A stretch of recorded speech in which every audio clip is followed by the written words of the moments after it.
Hello, मैं कौशिक मेहता। राहुल गांधी राजनेता है या रिपोर्टर? आज इस विषय पे हम बात करेंगे। राहुल गांधी सफल तो पॉलिटिक्स में अभी तक नहीं हुए। अभी अभी उसको 50 इयर्स में प्रवेश किया है, यानी कि 50 वर्ष के वो हो गए हैं, लेकिन अभी जो उसको बनना था वो बन नहीं सके। और सवाल ये भी है कि वो राजनेता बनना चाहते हैं या रिपोर्टर, क्योंकि लॉकडाउन की स्थिति में पब्लिक मीटिंग नहीं हो रही है, कोई प्रवास राजकीय नहीं हो रहा है, तो वो सोशल मीडिया का सहारा लेके कुछ न कुछ करते रहते हैं। जब लॉकडाउन शुरू हुआ तो सरकार की टीकाएं की, टिप्पणियाँ उस पर कई बार राहुल गांधी ने की है। फिर वो इकोनॉमी के बारे में बात करने लगे हैं। तो हमारे नोबेल लॉरेट अभिजीत बैनर्जी के साथ बात की उसने सोशल मीडिया के प्लेटफॉर्म पर। फिर रघुराम राजन जो हमारे रिजर्व बैंक के गवर्नर रह चुके हैं उससे बात की।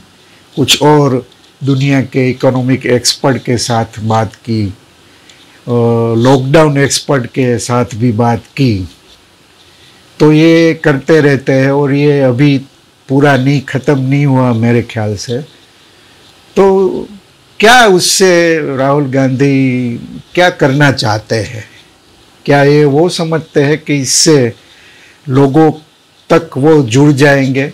मेरे ख्याल से ये प्रयोग अभी तक सफल नहीं हुआ है, क्योंकि लोगों को एक्सपर्ट की बात से ज़्यादा आप क्या करना चाहते हो उसमें ज़्यादा इंटरेस्ट है।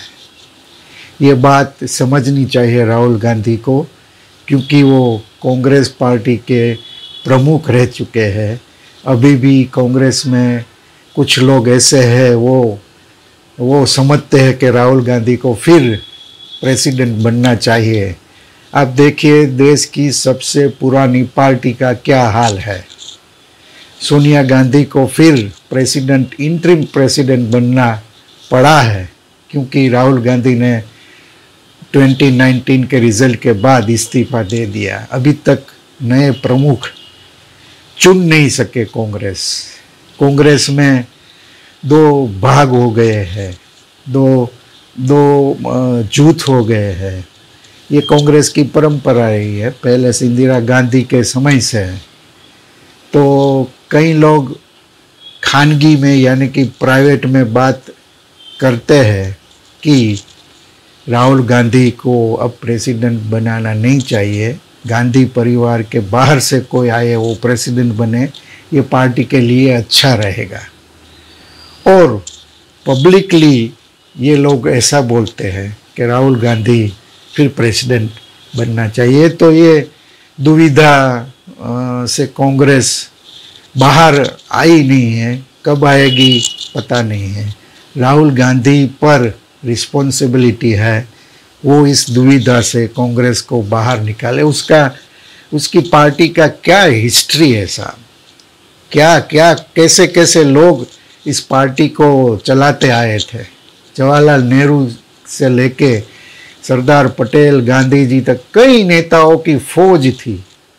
और आज एक चेहरा कांग्रेस को नहीं मिल रहा है जो पार्टी का प्रेसिडेंट बने और विपक्ष की भूमिका असरकारक तरीके से निभा सके। तो इसमें कांग्रेस कहीं भी सफल होती दिखाई नहीं दे रही है।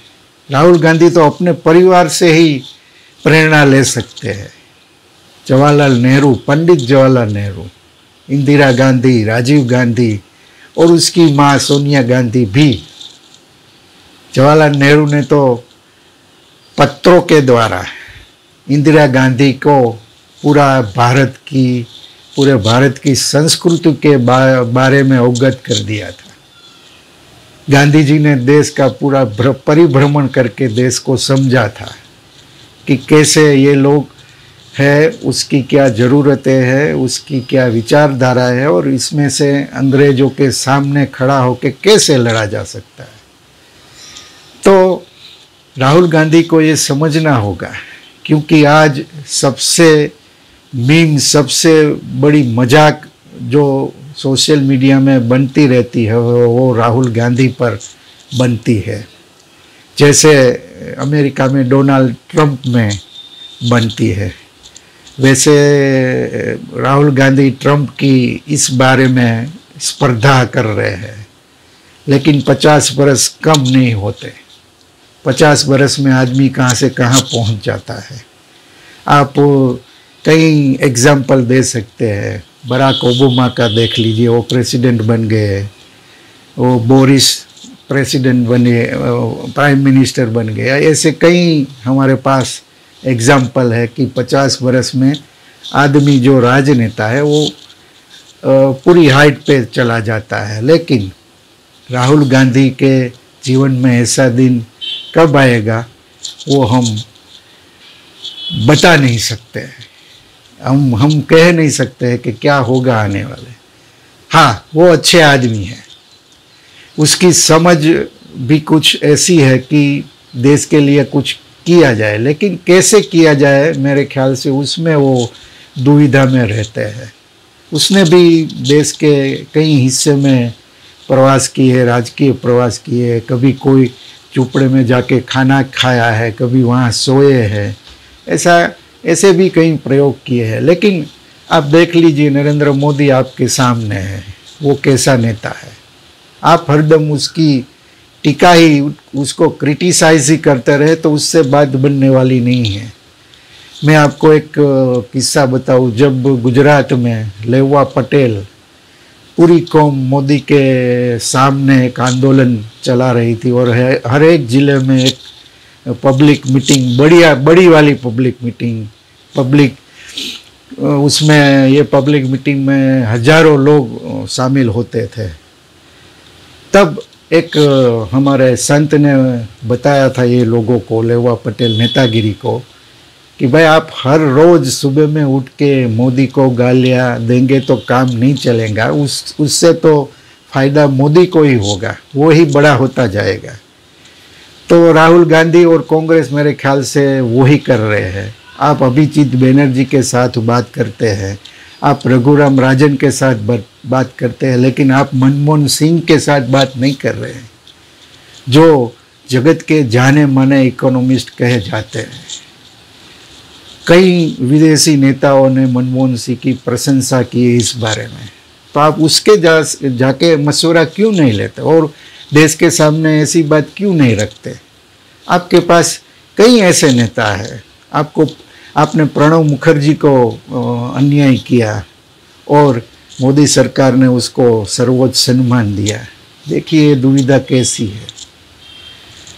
प्रॉब्लम यह है कि कांग्रेस विपक्ष की भूमिका में फिट नहीं बैठती, क्योंकि उसने कई वर्षों तक शासन ही किया है, उसका अनुभव नहीं है। और भाजपा को देखिए, शासन में होने के बावजूद भी कभी कभी वो विपक्ष की भूमिका में आ जाते हैं। गुजरात राज्यसभा का दाखला आप ले लो, तो कांग्रेस ने क्या किया, कांग्रेस के शीर्ष नेतागिरी ने क्या किया। आपके धारासभ्य चले जाते हैं। शंकर सिंह वाघेला जो भाजपा में से आए थे और आपने उसको मंत्री भी बनाया, फिर गुजरात में भी कई रिस्पॉन्सिबिलिटी दी, लेकिन वो आपके साथ नहीं रहे और चले गए। उसके साथ कई धारासभ्य गए। फिर अभी राज्यसभा के इलेक्शन के पहले भी कई धारासभ्य गए। तो आप अपनी पार्टी को एकजुट भी नहीं रख सकते। गुजरात में आपके पास एक चेहरा नहीं है जो लोगों के बीच जाके अपना वजूद कायम करें, कांग्रेस की प्रतिष्ठा फिर पुनः प्रतिष्ठा करें। जैसे राहुल गांधी ने अपने आप को री इन्वेंट करने की कोशिश की है, वैसे कांग्रेस को भी ऐसी ही ज़रूरत है, लेकिन तरीका सही होना चाहिए, तभी वो विपक्ष की भूमिका में सही उतरेगा और फिर सत्ता के नज़दीक जाने की कोशिश करेगा तो उसको सफलता भी मिलेगी। अभी देख लीजिए मणिपुर का दाखला है, भाजपा के कई एमएलए टूटे और एनपीपी जो उसके साथ सरकार में थी बीजेपी की, तो वो सबने रिज़ाइन कर दिया था। तो कांग्रेस के पास मौका था लेकिन सरकार वो बना नहीं सके। ऐसी कई जगह कई राज्यों में ऐसी स्थितियाँ आई, लेकिन तड़जोड़ में भी वो सफल नहीं हो सकी। एक ज़माने में कांग्रेस इसमें माहिर गिनी जाती थी, आज भाजपा गिनी जाती है। तो पॉलिटिक्स में आप क्या करते हो, कैसे करते हो, लोगों के बीच आपकी क्या वैल्यू है, लोगों के बीच आपका क्या वज़न है, वो सबसे ज़्यादा महत्व पॉलिटिक्स में रखता है। आप देख लीजिए सोशल मीडिया का उपयोग कैसे किया जाए, वो नरेंद्र मोदी ने पूरे देश को सिखाया, पूरी पॉलिटिक्स को सिखाया है।